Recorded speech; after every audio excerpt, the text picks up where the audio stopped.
त्या भुजांच्या मध्ये जी काही आयुध आहेत ती आयुध म्हणजे त्या त्या दर्शनाने प्रतिपादिलेला विषय आहे असं वर्णन केलेलं आहे. पहिली भुजा जी आहे ती न्यायशास्त्राची आहे. तर्क नावाचं आयुध त्याच्यामध्ये आहे. म्हणजे गणपती बाप्पाच्या कृपेने आपल्याला न्यायशास्त्राचंही ज्ञान होईल आणि न्यायशास्त्रामध्ये असलेल्या तर्काच्या माध्यमातून तुमच्या जीवनातले सगळे संशय सुटतील. म्हणून अशा गणपती बाप्पाकडे तुम्ही पहा. न्यायशास्त्राच्या नंतर दुसरी जी भुजा सांगितली ती वैशेषिक शास्त्राची आहे आणि त्या वैशेषिक शास्त्राच्या भुजेच्या हातामध्ये नीतिभेद नावाचा अंकुश आहे, धर्मभेद नावाचा अंकुश आहे. आणि गणपती बाप्पाच्या कृपेने तुम्हाला वैशेषिक शास्त्राचंही ज्ञान होईल. काही देवाच्या कृपेने सगळी शास्त्र आपोआप अवगत होतात. गणपती बाप्पा त्या ठिकाणी आपल्या जीवनामध्ये तो नीतिभेदसुद्धा निर्माण करतील. आणि हे सगळं झाल्यानंतर गणपती बाप्पाने आपल्या हातामध्ये मोदक ठेवलेला आहे. तो मोदक घेतलेला जो हात आहे तो आहे उत्तर मीमांसेचा आणि मोदक जो आहे तो वेदांत नावाचा मोदक आहे. वेदांत तो महारसू मोदकू मिरवी. गणपती बाप्पाच्या कृपेने तुम्हाला हा वेदांत रूपी महारसयुक्त असलेला मोदक तो सुद्धा तुम्हाला खायला गणपती बाप्पा देतील आणि महारसामध्ये तुम्ही सुद्धा डुंबून जाल. म्हणून गणपती बाप्पाकडे तुम्ही जरा या दृष्टीने सुद्धा पहा. गणपती बाप्पाकडे सांगा कृपा करा माझ्यावर आणि मला हा मोदक द्या. असे गणपती बाप्पा आपल्याकरता सगळे आयुध त्याच्याबरोबर मोदक हे घेऊन बसलेले आहेत. आणि नंतर ज्ञानोबारायांचं लक्ष गेलं आहे ते गणपती बाप्पाच्या चौथ्या भुजेकडे. चौथी भुजा जी आहे ती एका हातामध्ये गणपती बाप्पाने मोडलेला दात घेतलेली भुजा आहे. तो मोडलेला दात आणि ती भुजा कशाचा संकेत आहे? ज्ञानोबाराय म्हणतात एके हाती दंतू जो स्वभावता खंडितो तो बौद्धमत संकेतू आर्तिकाचा. म्हणजे तो जो हात आहे तो पूर्वमीमांसेचा घ्या किंवा योगसूत्राचा घ्या. महात्म्यांनी चिंतन केले आणि त्यांच्या हातामध्ये असलेला जो दात आहे तो दात जो आहे ते बौद्ध मताचा संकेत करणारा आहे किंवा पूर्वमीमांसेचा विषय जो असलेले वार्तिककार आहेत त्या वार्तिककारांचा संकेत तो आहे की ज्यांनी बौद्ध मताचं खंडन केलं. अशा पद्धतीने चार भुजांचं वर्णन झाल्यानंतर पुढे आता पाचव्या भुजेचं वर्णन येतं आहे. पाचवी जी भुजा आहे पाचवं दर्शन कोणतं आहे आणि पाचव्या भुजेच्या हातातलं आयुध कोणतं आहे त्याचा विचार आजच्या आपल्या ओळीमध्ये आपल्याला घ्यायचा आहे. 13 क्रमांकाची ओळी वाचा सर्वांनी.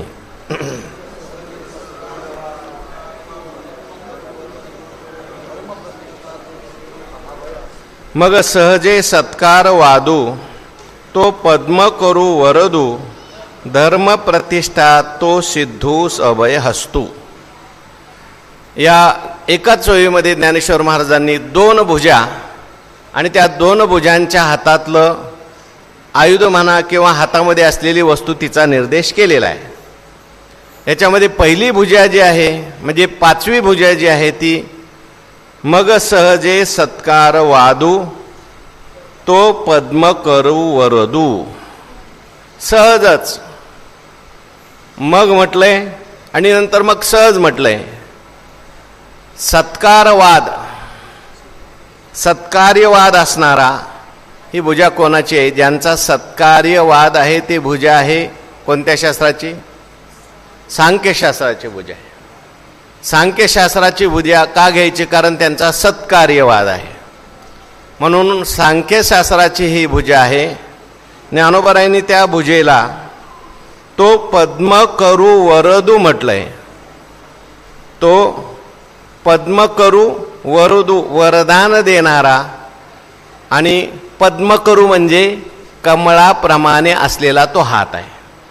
म्हणजे भगवंताचं ते कर कमल आहे.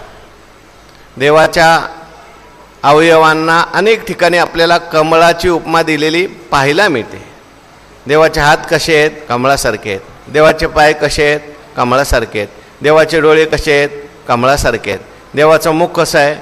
कमळासारखं आहे. देवाचे नाभी कशी आहे? कमळासारखे. असं वर्णन भगवान श्रीकृष्ण परमात्म्यालाही हे असं वर्णन केलं आहे. तसं गणपती बाप्पाचे सुद्धा हात आहे कमळाप्रमाणेच आहेत. आणि असा जो कमळाप्रमाणे असलेला हात आणि तो हात वर देणार आहे. आपण जर पाहिलं गणपती बाप्पाकडे तर गणपती बाप्पाची जी मूर्ती आहे त्या मूर्तीमध्ये एका हातामध्ये फरशी दिसते, एका हातामध्ये त्या ठिकाणी अंकुश दिसतो, काही ठिकाणी पाशसुद्धा सांगितलेले आहेत हातामध्ये गणपती बाप्पाच्या, आणि एका हातामध्ये मोदक आहे, एका हातामध्ये गणपती बाप्पाच्या काही ठिकाणी कमळसुद्धा आहे, काही ठिकाणी गणपती बाप्पाचा हात जो आहे तो असा वर देणारा हात आहे, अभय देणारा हात आहे किंवा वर देणारा हात असा आहे. वर देणारा असा सुद्धा हात आहे, घ्या माझ्याकडून तुम्ही आलेत ना घ्या, असा वर देणारा हात आहे. आणि दुसरा एक अभय देणारा हात आहे. तर आता हे दोन जे हात आहेत हे दोन्ही हात एक वर देणार आहे आणि एक अभय देणार आहे. तो वर देणारा हात कोणाचा आहे आणि अभय देणारा हात कोणाचा आहे? तर वर देणाऱ्या हाताचं वर्णन ज्ञानोबाराय करतात. मग सहजे सत्कार वादू तो पद्म करू वरदू. वरदान देणारा, कमळाप्रमाणे शोभिवंत असणारा हा जो हात आहे गणपती बाप्पाचा तो आहे मग सहजे सत्कार वादू. ज्यांचा सत्कार्यवाद आहे असे असणारे सांख्यशास्त्रकार. कारण आता 6 भुजांच्या ठिकाणी 6 आस्तिक दर्शन आपण बसवलेली आहेत. मग कोणती कोणती झालेली आहेत? न्याय झाला, वैशेषिक झाला, वेदांत झाला, पूर्वमीमांसा झाला किंवा युगमीमांसा झाला. तिथं आता पूर्वमीमांसा घेतली आपण समजा सगळेच धरा. आता राहिले कोणते? सांख्य आणि योग राहिले. ही जोडी राहिलेली आहे. मग ह्या जोडीला आपण इथे घेतलं तर काय हरकत नाही. काहींनी घेतलंय, काहींनी वेगवेगळं पण घेतलंय. तेव्हा सांख्यशास्त्रकाराच्या बाबतीत तर कोणाचं दुमत नाही, सगळ्यांनी सांख्यशास्त्रकार घेतलेलेच आहेत. मग सांख्यशास्त्रकार इथे घेतलेले आहेत. सांख्यशास्त्रांचं नाव न घेता ज्ञानोबाराय म्हणतात सत्कारवादू, म्हणजे ज्यांचा सत्कार्यवाद आहे ते शास्त्रकार इथे घ्यायचे. आता हे सत्कारवादू काय भानगड आहे? आपल्याकडे बोलण्याचे जे काही प्रकार आहेत त्याच्यामध्ये बोलण्याच्या प्रकारामध्ये 2-3 प्रकार सांगितलेले आहेत. तर त्याच्यामध्ये जल्प, दुसऱ्याचं ऐकून न घेता आपलंच मत खरं करायचं त्याला म्हणतात जल्प. दुसऱ्याचं मत खंडन करायचं त्याला म्हणायचं वितंड. आणि तत्वनिर्णयाची दृष्टी करून जो विचार केला त्याला वाद असं म्हटलेलं आहे. मग आपल्याकडे शास्त्रांचे काही वाद आहेत. वाद याचा अर्थ भांडण नाही. वाद म्हणजे निर्णय करण्याकरता जो विचार केला आहे त्याला म्हणायचं वाद. करू आवडीने वाद तुमच्या सुखाचा संवाद.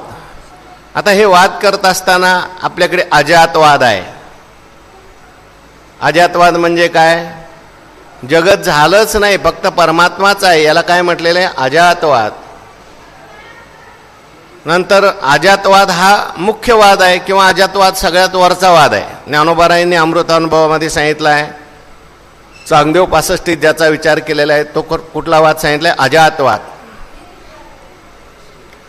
प्रपंच एक झाला होता हे तो समूळ मिथ्या वार्ता, पुढे होईल मागुता कदा कल्पांता घडेना. याला अजातवाद असं म्हणतात. न झाला प्रपंच आहे परब्रह्म, अहम सोहम ब्रह्म आकळिले. अजातवाद आहे. त्यानंतर विवर्तवाद आहे. विवर्तवाद कशाला म्हणतात? परमात्मा आहे, पण परमात्मा स्वरूपावर जगत भासतंय. जसं आहे दोरी पण काय दिसतोय? साप.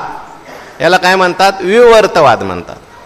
आहे परमात्मा पण रज्जू सर्पाकार भासियले जगडंबर. त्याच्यानंतर नैयायिक जे आहेत त्यांचा आरंभवाद आहे आणि सांख्यांचा जो आहे तो परिणामवाद आहे. कोणता वाद आहे? परिणामवाद आहे. इथे सांख्यांना परिणामवाद न म्हणता, म्हणजे प्रकृतीचा परिणाम म्हणजे हे सगळं जगत झालं म्हणून त्यांना परिणामवाद म्हणतात. आरंभवाद म्हणजे दोन अणू एकत्र आले आणि त्यांचा एकत्र येण्यामध्ये सगळे अणू एकत्र येऊन सृष्टी झाली, याला आरंभवाद. हा नैयायिकांचा आहे. तर ही सृष्टी कशी निर्माण झाली या संबंधाने बौद्ध मतामध्ये असं वर्णन येतं की सर्वम शून्यम शून्यम, सगळं जगत शून्यच आहे. म्हणजे शून्यापासून हे जगत निर्माण झालंच नाही काही. म्हणून त्यांना असत कार्यवादी म्हटलेलं आहे. किंवा नैयायिक आहेत हे सुद्धा काय आहेत? असत कार्यवादी. म्हणजे पहिलं नव्हतं आणि आता हे जगत काय झालं? निर्माण झालं, अणूपासून निर्माण झालं. पहिले अणू होते.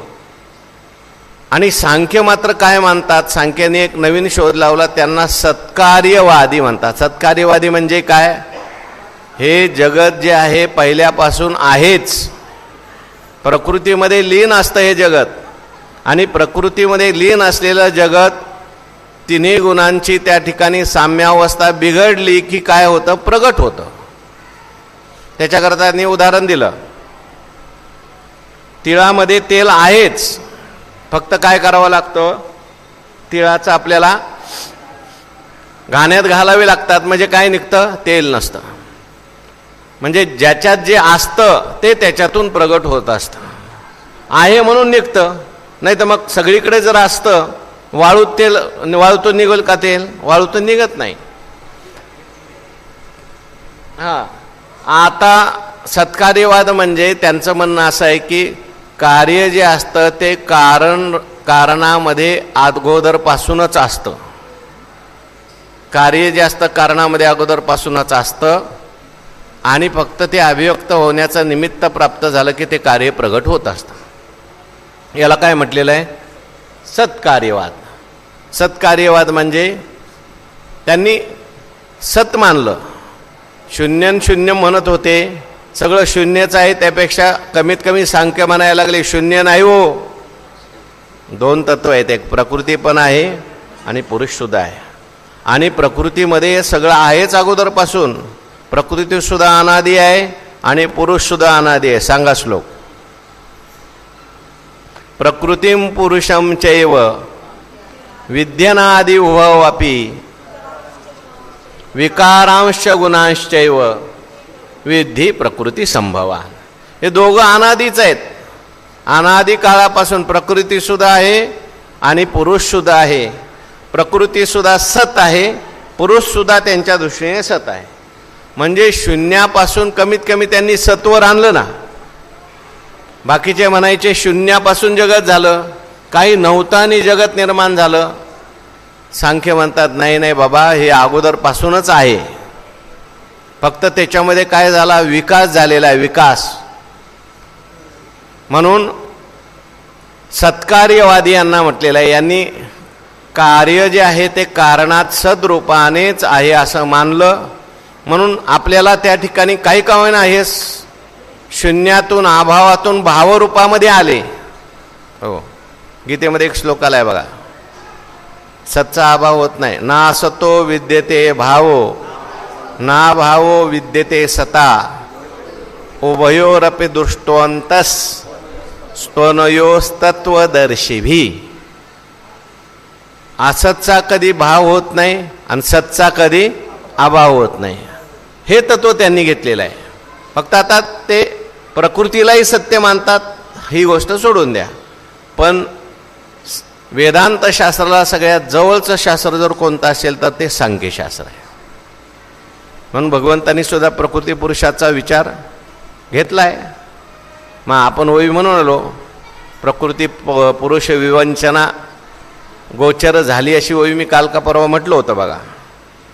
जयाची मना ही प्रकृती पुरुष विवंचना गोचर झाली ही एक ओवी म्हटली होती, आणि मार्तंडुजे ही एक ओवी म्हटली होती बघा. म्हणजे सांख्यांचं वर्णन करणारी ज्ञानेश्वर महाराजांची ओवी मी काल म्हटली होती, कोणाच्या लक्षात असेल तर सांगा. सांख्यांचं वर्णन करणारी त्या ठिकाणी ओवी आहे. म्हणजे ज्ञानोबारायांनी जिथे जिथे सांख्यांचं वर्णन केलंय, जयाची मना गोचर झाली, मोबाईलमध्ये टाकलं तर येईल, किंवा मार्तंडुजे असं त्या ओळीच्या शेवटी आहे. काय माझं काय म्हणा, कमीपणा म्हणा, मला फक्त टोक आठवतं शेवटचं, आणि मला माहिती आहे टोक आठवल्यानंतर बाकीचं सांगणारे असतात, म्हणून मी टोक आठवतो. असू द्या, प्रकृती पुरुष विवंचना जयाची या मना गोचर झाली, असू द्या, काय हरकत नाही. तर ज्ञानोबाराय म्हणतात, आता हे मग सहजे सत्कार वादू तो पद्म करू वरदू. मग शब्दाचा अर्थ काय लावायचा?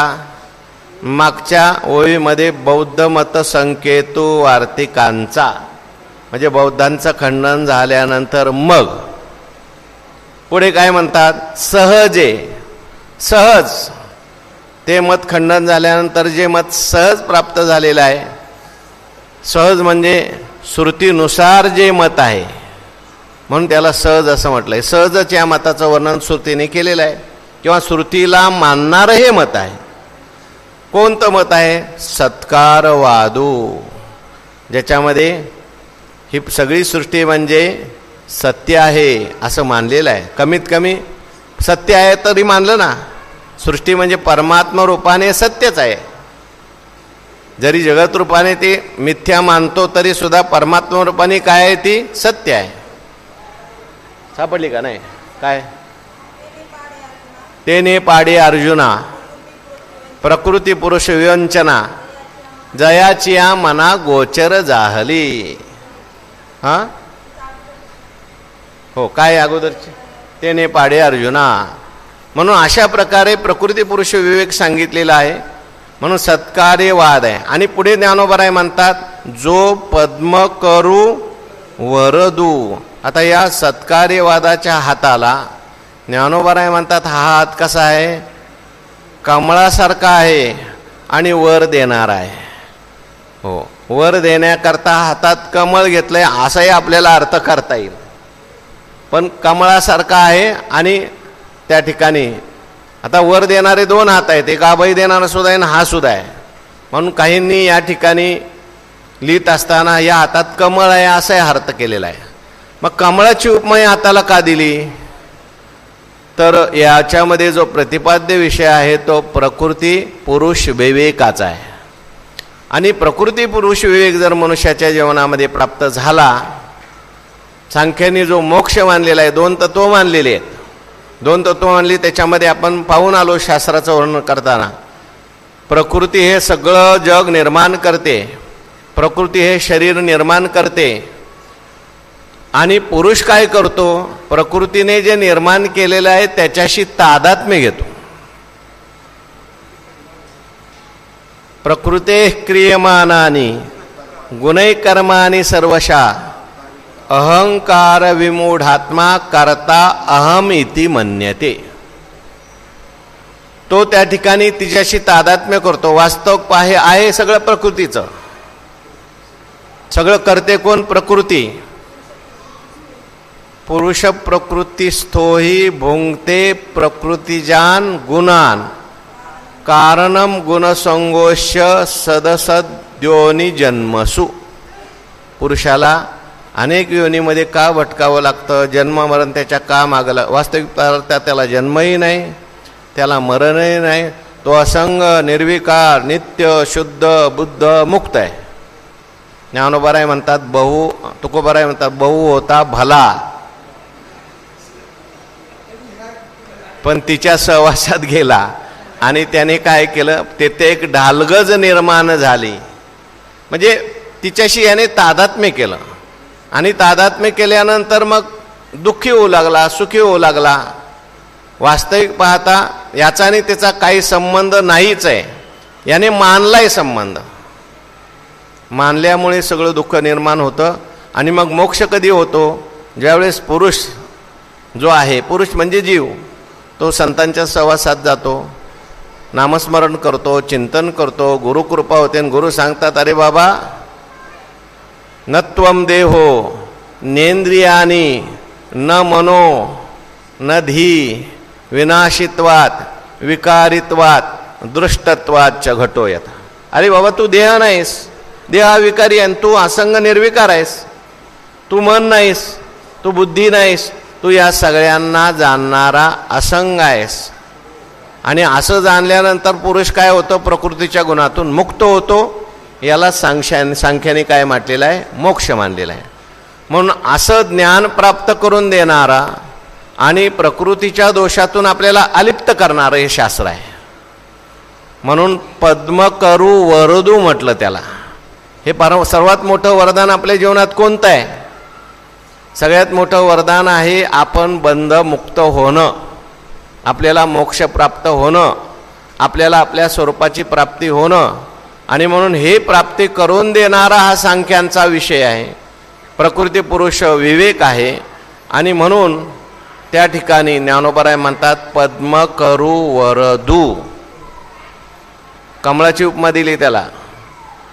जसं ब्रह्मण्याधाय कर्माणि संगम त्यक्त्वा करोतिया लिप्यते न स पापेन पद्मपत्रमिवां भसा. तो कर्मे करी सकळे परी कर्मबंधाना तळे जैसे न शिंपे जळी जळे पद्मपत्र. अशी स्थिती त्याला प्राप्त होती. अशा प्रकारे संतांनी कर्म केलं. भगवंतांनी सगळी कर्म केली का नाही केली?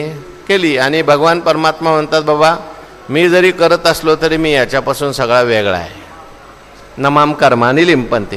तुकाराम महाराजांनी कर्म केली का नाही? तुकाराम महाराज म्हणतात साक्षीत्वेया झालो गुणाचा देखना.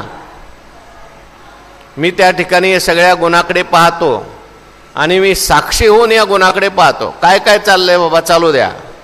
हो नाही मंबाजी भट्ट शिव्या देतोय ना, दे बाबा. कोणाला देतोय? माझ्या शरीराला देतोय, प्रकृतीला देतोय. मी त्याच्याहून वेगळा आहे, माझा आणि त्याचा काही संबंध नाही. नवे नवे मंबाजीवानी मारलंय ना, तरीसुद्धा तुकाराम महाराज म्हणतात मार बाबा, काय नाही, मारण्यासारखंच आहे हे. शेवटी मारण्यासाठीच हे शरीर, मारण्यायोग्यच आहे. माझा आणि याचा काही संबंध नाही. मी याच्याहून काय आहे, वेगळा आहे. साक्षीत्वे या झालो गुणाचा देखना. लोक सत्कार करू लागले. अगदी वैकुंठाला जाण्याची वेळ आली तरी तुकाराम महाराज म्हणतात वैकुंठाला सुद्धा मी जातही नाही आणि मी येतही नाही. मी फक्त सगळं फावल्या त्या करू चेष्टा निश्चळ द्रष्टा बैसोनी. तुकाराम महाराज म्हणतात नुसत्या ज्या काही चेष्टा आहेत त्या करायच्या, पण निश्चळ द्रष्टा बैसोनी, आपल्या स्वरूपात बसायचं आणि सगळं पाहायचं आहे. म्हणून अशा प्रकारे विवेक प्राप्त करून देणारं शास्त्र कोणतं आहे? हे सांख्यशास्त्र आहे. म्हणून पद्म करू वरोदू. आणि पुढे म्हणतात धर्म प्रतिष्ठा तो सिद्धू अभय हस्तू. त्या ठिकाणी आता हा धर्म प्रतिष्ठेची एक भुजा आहे आणि त्या धर्म प्रतिष्ठेच्या भुजेला सिद्ध असलेला अभय हस्त म्हटलेलं आहे. म्हणजे अभय देणारा हात आहे आणि हा धर्म प्रतिष्ठेचा हात आहे. आता हा हात कोणता घ्यायचा आहे? मागे तुम्ही पूर्वमीमांसा घेतली तर इथं योग घ्यावा लागेल. तिथे योग घेतला असेल तर इथं पूर्वमीमांसा घ्यायचं. आता सांख्य आणि योग यांची जोडी आहे म्हणून आपण बहुतेक काय घेऊया, इथे सुद्धा योगशास्त्र घ्यायचं. पण आता योगशास्त्राला इथे धर्मप्रतिष्ठा शब्द आला. धर्मप्रतिष्ठा शब्द शक्यतो कोणत्या शास्त्राला येतो? पूर्वमीमांसाला येतो. म्हणून मामांनी पूर्वमीमांसा घेतलेला आहे. पण तिथे आपण घेतलं जर ते पूर्वमीमांसा जर तिकडे घेतली तर मात्र इथे धर्मप्रतिष्ठा तो सिद्धू अभय हस्तू. मग धर्मप्रतिष्ठा म्हणजे काय? योगाने कशी धर्मप्रतिष्ठा होते त्याचंही चिंतन करता येतं आपल्याला. तर योगशास्त्र जे आहे हे कशा करताय? योगशास्त्राचं फल सांगताना योगसूत्रकार सांगतात तदा दृष्टुः स्वरूपे अवस्थानम. द्रष्टा जो आहे तो आपल्या स्वरूपामध्ये अवस्थित होतो. योगश्चित्तवृत्ती निरोधा.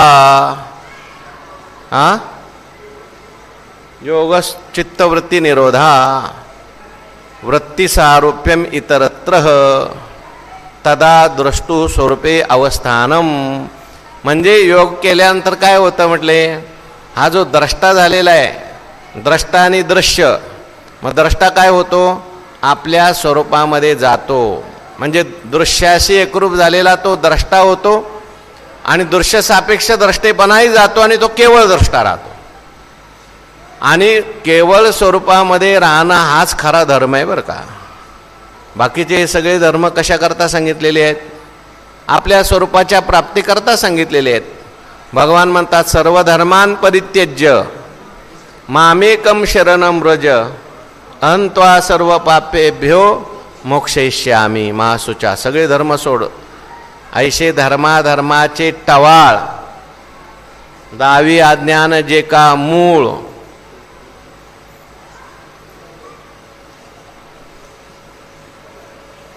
ते धर्माचं टवाळ आहे म्हणे, सगळं खोटं आहे म्हणे. पण हे कधी, जेव्हा परमधर्माचा आपण आचरण करतो त्यावेळेस. अज्ञान आहे ना, अज्ञान मूलक हे सगळे धर्म आहेत. आणि अज्ञान गेलं की कोणता धर्म प्राप्त होतो, परमात्मा स्वरूपाची प्राप्ती हा खरा धर्म आहे. ते तेजुनी तेजी सकळ धर्म जात. म्हणजे भगवान परमात्मा म्हणतात खरा धर्म कोणता आहे, स्वरूपात राहणं हा खरा धर्म आहे. आणि स्वरूपात राहण्याकरता, स्वरूपात राहणं म्हणल्यापेक्षाही स्वरूपाचं ज्ञान करून घेणं हा खरा धर्म आहे. स्वरूपाचं ज्ञान करून घेणं म्हणण्यापेक्षाही अज्ञान घालवणं हा खरा धर्म आहे. स्वरूप आहेच ना हो, स्वरूपात कोण नाही सांगा. अहो जो म्हणतो अज्ञानी आहे तो पण स्वरूपात राहूनच हे सगळं बोलतो. म्हणून असं असलेलं जे स्वरूप आहे त्या स्वरूपाला प्राप्त करून देणारं हे योगशास्त्र आहे. आणि म्हणून अशा प्रकारे धर्म प्रतिष्ठा, खऱ्या धर्माची जीवनात प्रतिष्ठा होते. धर्मामध्ये आपण स्थित होतो, खऱ्या धर्मामध्ये म्हणजे आपल्या स्वरूपामध्ये स्थित होतो. आणि सिद्धू म्हटलंय, सिद्धू म्हणजे वास्तविक पाहता आपलं स्वरूप साध्य आहे का सिद्ध आहे.